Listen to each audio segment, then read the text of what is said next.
तो हम देख रहे थे रिचार्ज सिस्टम ऑफ वाटर, हम देख रहे थे कि रिचार्ज सिस्टम ऑफ वाटर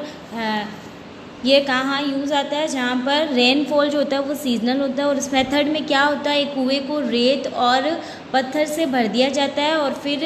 क्या वो पानी उसके अंदर से पास होके सेटल हो सके। और फिर क्या होता है, जो रिचार्ज वेल में पानी कलेक्ट हो जाता है फिर उसे पाइप परकोलेशन के द्वारा वाटर टेबल तक पहुंचाया जाता है, जहां पर वो क्या होता है अच्छे से फिल्टर हो जाता है और फिर हम उसे बोरवेल के थ्रू या फिल्टर बेड के थ्रू हम प्राप्त करते हैं यूज़ के लिए। नेक्स्ट हम देखते हैं रेन वाटर हार्वेस्टिंग स्ट्रक्चर। तो इसमें फर्स्ट है catchment is the place which gets direct rainfall if it may be the rooftop, courtyard, lawn or terrace. The surface of the catchment should be clean without any birds droppings or fallen leaves. तो क्या कह रहा है कि जो catchment place होते हैं वो क्या होता है वहाँ पर डायरेक्ट रेनफॉल, मतलब कैचमेंट जो होता है ना वहाँ ऐसी जगह होती है जहाँ पर पानी जो होता है रेनफॉल जो होती है वो डायरेक्ट प्राप्त होती है। और हम जैसे मान सकते हैं कैचमेंट जैसे रूफ टॉप हमारे छत के ऊपर होता है ना छत, वो कोर्ट यार्ड, आंगन, लॉन या टेरेस, तो ये सब कैचमेंट प्लेसेस हो सकते हैं जहाँ पर क्या होता है डायरेक्ट रेनफॉल प्राप्त होता है, बारिश का पानी डायरेक्ट प्राप्त होता है। और ये कैचमेंट की जो सरफेस होती है ना वो बहुत क्लीन होनी चाहिए, वहाँ पर कोई बर्ड ड्रॉपिंग नहीं होनी चाहिए और ना ही कोई लीव्स होनी चाहिए, ठीक है। तो कैचमेंट एक ऐसा प्लेस होता है जहाँ पर पानी जो है रेन वाटर जो है वो डायरेक्टली प्राप्त होता है। और ये प्लेसेस कौन कौन से हो सकते हैं, रूफ टॉप हो सकता है, कोर्ट यार्ड हो सकता है, लॉन हो सकता है, टेरेस हो सकता है। और ये सरफेसेस जो है ना वो कैचमेंट की वो क्लीन होनी चाहिए, वहाँ पर कोई बर्ड ड्रॉपिंग नहीं होनी चाहिए और ना ही कोई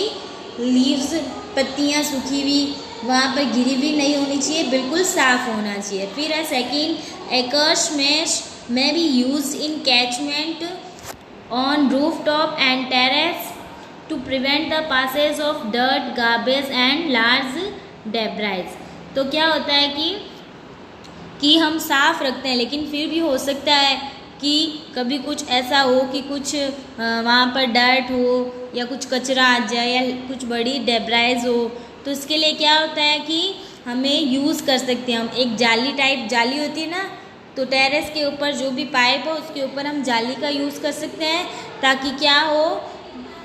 कि कोई भी डर्ट हो, गार्बेज हो या फिर कोई भी डेब्राइज हो तो उसको क्या कर सके, वो पानी को उससे प्रिवेंट कर सकते हैं। तो क्या होगा, वो कचरा जो होगा वो ऊपर जाली के ऊपर आ जाएगा और पानी क्या होगा नीचे आ जाएगा। फिर देखते हैं हम थर्ड पॉइंट,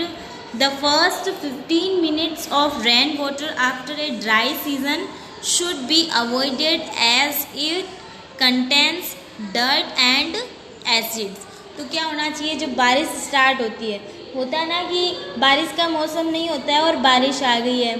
ठीक है, तो फिर हम क्या करते हैं कि जो बारिश आ रही है ना तो जो पहले 15 मिनट्स होते हैं ना उस टाइम उसे कलेक्ट नहीं करना चाहिए, उस पानी को बहने देना चाहिए, क्योंकि उस पानी के अंदर क्या होता है, उस पानी के अंदर डर्ट हो सकता है, डर्ट होती है, एसिड्स होते हैं। तो इसीलिए जो 15 मिनट पहले स्टार्टिंग के 15 मिनट होते हैं उस टाइम रेन वाटर को जो है वो अवॉइड करना चाहिए, क्योंकि उसमें एसिड्स होते हैं, डर्ट्स होती है, इसलिए। फिर है last point, the storage tanks should be covered to prevent mosquito breeding and to reduce evaporation losses, contamination and algal growth. और जो स्टोरेज टैंक होते हैं ना, जैसे हमारे घरों में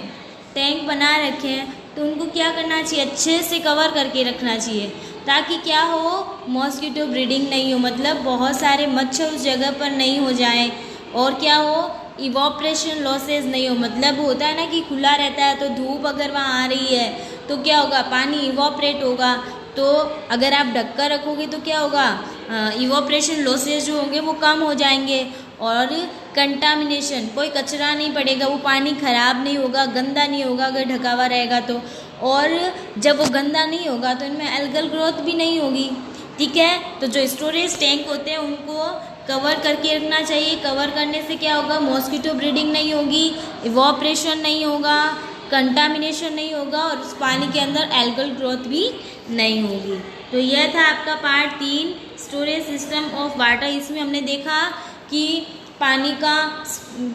क्या होता है, स्टोरेज सिस्टम होता है और क्या होता है, रिचार्ज सिस्टम होता है। स्टोरेज सिस्टम में तो हम क्या करते हैं, बहुत ज़्यादा बारिश हो रही है, हाई रेनफॉल हो रहा है, तो वहाँ पर क्या होता है, एक टैंक के अंदर उस पानी को स्टोर कर लिया जाता है, डायरेक्टली कनेक्ट कर दिए जाते हैं फिर उससे पाइप, और वहाँ से हम पानी यूज़ कर सकते हैं किस किस में, गार्डनिंग में, क्लीनिंग में, वॉशिंग में, जहाँ भी ज़रूरत हो उस हिसाब से। और रिचार्ज सिस्टम में क्या होता है कि यह वहाँ यूज़ में आता है जहाँ पर रेनफॉल जो होता है वो सीजनल होता है।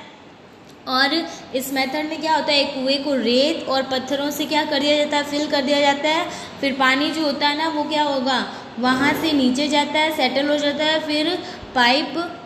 पर्कोलेशन के द्वारा पानी जो होता है वो वाटर टेबल तक पहुँचाया जाता है और वहाँ जहाँ वो अच्छे से फिल्टर हो जाता है और फिर बोरवेल और फिल्टर बेड के थ्रू हम उसको प्राप्त कर सकते हैं। फिर था रेन वाटर हार्वेस्टिंग स्ट्रक्चर। इसमें क्या होता है, कैचमेंट प्लेसेस जो होते हैं ना, वहाँ पर जहाँ पर डायरेक्ट रेनफॉल होता है, तो जैसे कि रूफ टॉप हो गया, कोर्ट यार्ड, लॉन और टेरेस, ऐसे सरफेस को क्या करना चाहिए, बिल्कुल क्लीन रखना चाहिए। और फिर हाँ, सेकंड पॉइंट था कि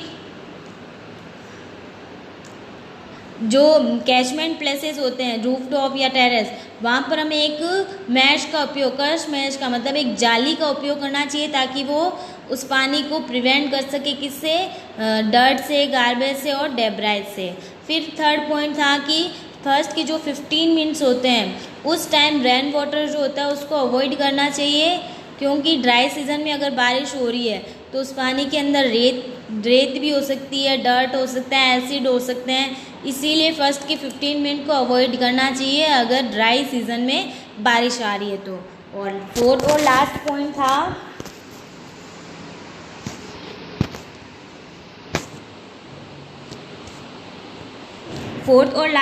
ये था कि स्टोरेज टैंक होते हैं उनको कवर करके रखना चाहिए ताकि वहाँ मॉस्किटो ब्रीडिंग नहीं हो, इवोपरेशन की प्रॉब्लम नहीं हो, कंटामिनेशन नहीं हो और एल्गल ग्रोथ नहीं हो पानी में। तो ये था स्टोरेज सिस्टम ऑफ वाटर।